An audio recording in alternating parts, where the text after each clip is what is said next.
আমার ঘর বাড়ির দরকার নাই, এই ভাঙ্গা ঘরে পড়ে মরবো। আমি আজকে আসছি অসহায় দারিদ্র আহমেদের পরিবারের কাছে। আপনারা সম্পূর্ণ ভিডিওটি দেখুন এবং বুঝতে পারবেন যে একটা অসহায় ফ্যামিলি কিভাবে বসবাস করে এই সমাজে। দেখতে মনে হচ্ছে পুরাতন এক নোংরা বাড়ি, কোনো মানুষের বসবাস নেই, কিন্তু কে জানে এখানে যে আহমেদের পরিবার বসবাস করে। একবার স্পষ্ট দেখা যাচ্ছে ঘরের টিন ঝং ধরে একদম শেষ হয়ে গেছে। এই আহমেদ আলী ঘরের টিন না পাল্টাতে পেরে তিরপাল দিয়ে কোনো রকম ঝং ধরা টিন ঢেকে রেখেছে, যাতে আপাতত ঘরের ভিতরে পানি না ঢুকে। কিন্তু পরিহাসের কি ভাগ্যের নীতি, ঝং ধরা টিন তিরপাল দিয়ে কেউ আহমেদের পরিবারের কোনো কাজ হয়নি।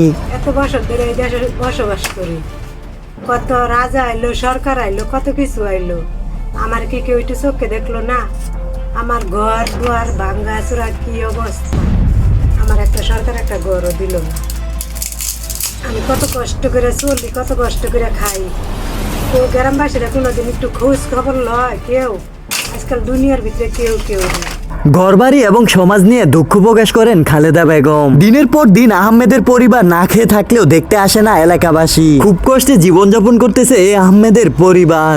আমি না খায়া থাকলেও কেউ দেখতে আয় না, আমি অচল মানুষ। আহমেদ আলী বৃদ্ধ হয়ে গেছেন, কিন্তু তার পরিবার বাঁচিয়ে রাখার জন্য আহমেদ আলী জীবন যুদ্ধ করে যাচ্ছে। 1971 সালের যুদ্ধ নয়, কে জানতো 2025 সালে এসে আহমেদের পরিবারের জন্য আহমেদেরই জীবন যুদ্ধ চালিয়ে যেতে হবে। আহমেদ আলী বর্গা জমিতে ধান চাষ আর আদি 3টা গরু পেলে সে কি পারবে ঘরের জংধরা টিন পরিবর্তন করে নতুন টিন লাগাতে? খাগড়াছড়ি জেলার মধ্যে তো অনেক সংস্থায় রয়েছেন, আপনারা কি পারবেন এই আহমেদের জংধরা টিন পরিবর্তন করে নতুন টিন উপহার দিতে? আমি আপনাদের কাছে হাত জোর করতেছি, এই অসহায় আহমেদের জংধরা টিন পরিবর্তন করে এই অসহায় দারিদ্র ফ্যামিলির মুখে হাসি ফুটিয়ে দিন। এই আহমেদ আলীকে সহযোগিতা না করলেও কোনো সমস্যা নেই, এই আহমেদ আলী ঘরে পড়ে মারা গেলেও দেখার মতো কেউ নেই। যদি কেউ এই আহমেদ আলীকে 100-200-500 টাকা দিতে চান, অবশ্যই তার বিকাশ নাম্বার আমার কমেন্ট বক্সে পিন করে দিতেছি, পাঠিয়ে দিতে পারবেন। এই পর্যন্ত ছিল আহমেদ আলীর অভাবী পরিবার নিয়ে আজকের ভিডিও। যদি ভিডিওটি ভালো লাগে লাইক কমেন্ট শেয়ার আর ফলো তো পাশে থাকছে। আর আমার সকল প্রকার ভিডিও দেখতে চাইলে ভিজিট করুন Facebook, YouTube, TikTok, DK Lifeline লিখে সার্চ করুন আর আমার ভিডিওগুলো উপভোগ করুন। ধন্যবাদ, ভালো থাকবেন সবাই, আল্লাহ হাফেজ।